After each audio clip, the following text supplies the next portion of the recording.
Indonesia merupakan negara kepulauan yang melimpah sumber daya alamnya, yang memiliki potensi besar di bidang peternakan. Usaha ini terus berkembang sejalan meningkatnya populasi penduduk, pendapatan, dan pengetahuan masyarakat. Seperti yang kita ketahui, ayam merupakan salah satu hewan yang banyak diternak di Indonesia. Hal ini dibuktikan dari olahan ayam seperti pedagang keliling, warung makan, kafe, dan restoran yang menjual berbagai olahan. Dilansir dari data Kompas TV Jawa Tengah, pada bulan Ramadan ini konsumsi daging ayam turun dikarenakan naiknya harga daging ayam dari harga normal. Permasalahan pertama yaitu jarak pandang ayam dari rumah yang jauh. Permasalahan yang kedua, pemberian pakan ayam yang masih secara manual. Yang ketiga yaitu suhu kandang. Suhu kandang yang sulit diatur mengakibatkan jumlah angka kematian ayam yang meningkat. Cara kerja alat.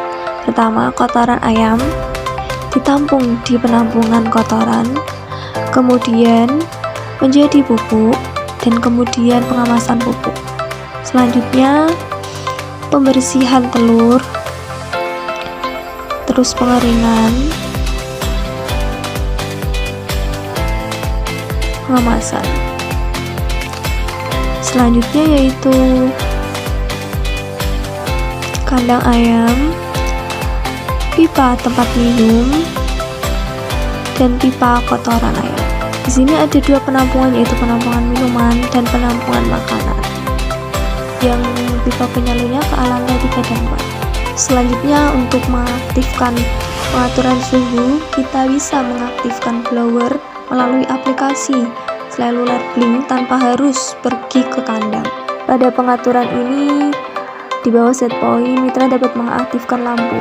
Persebaran peternakan ayam petelur terbesar di Indonesia. Pertama, Sumatera Utara, Sumatera Barat, Banten, Jawa Barat, Jawa Tengah, Jawa Timur, Bali, dan Sulawesi Selatan.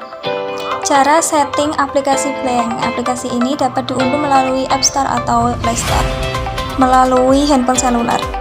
Pertama, lanjut kita login dengan akun Anda yang sudah terdaftar di dalam Blink.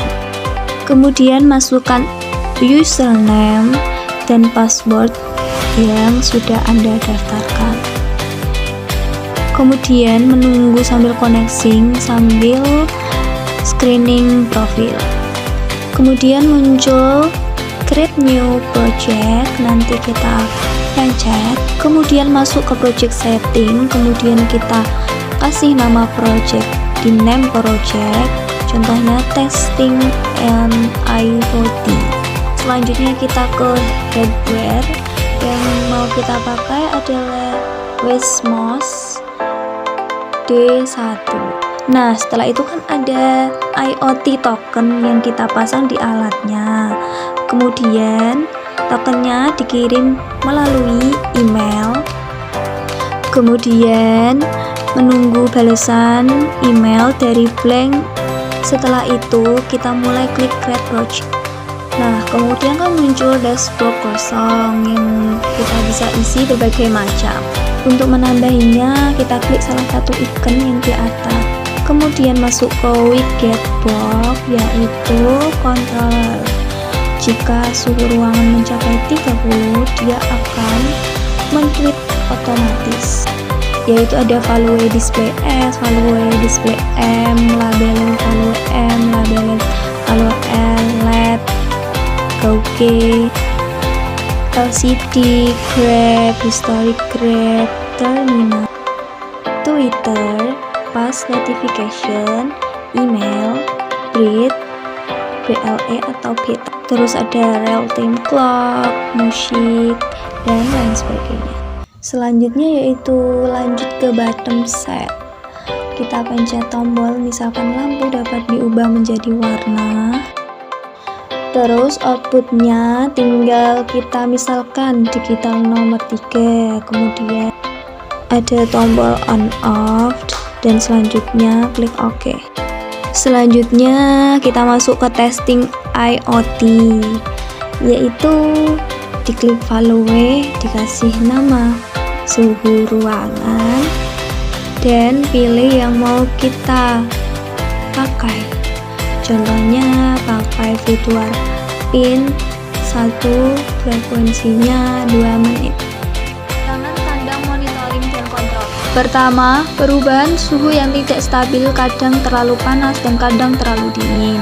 Selanjutnya yaitu mengetahui tinggi rendahnya gas amonia yang disebabkan oleh kotoran ayam sehingga mengakibatkan air cepat mati serta tidak meratanya berat badan, yang mana itu semua menyebabkan penurunan profit usaha peternakan ayam. Selanjutnya yaitu keunggulan kandang monitoring dan controlling. Fitur utamanya yaitu kontrol suhu, kontrol amonia, remote kipas, jarak jauh, dan monitoring. Sehingga adanya itu suhu akan terkontrol dengan baik karena kipas besar akan menyala secara otomatis ketika suhu panas yang akan mati dan keadaan suhu dingin. Dan dengan adanya monitoring dan kontrol ini, produksi ayam akan meningkat dan kualitas ayam pun sangat baik sehingga keuntungan yang didapatkan akan lebih banyak lagi. Kesimpulan ini adalah pada saat keseluruhan, monitoring dan pengkontrolan dapat dilakukan dari aplikasi smartphone berplatform Android. Perencanaan aplikasi menggunakan perangkat lunak online.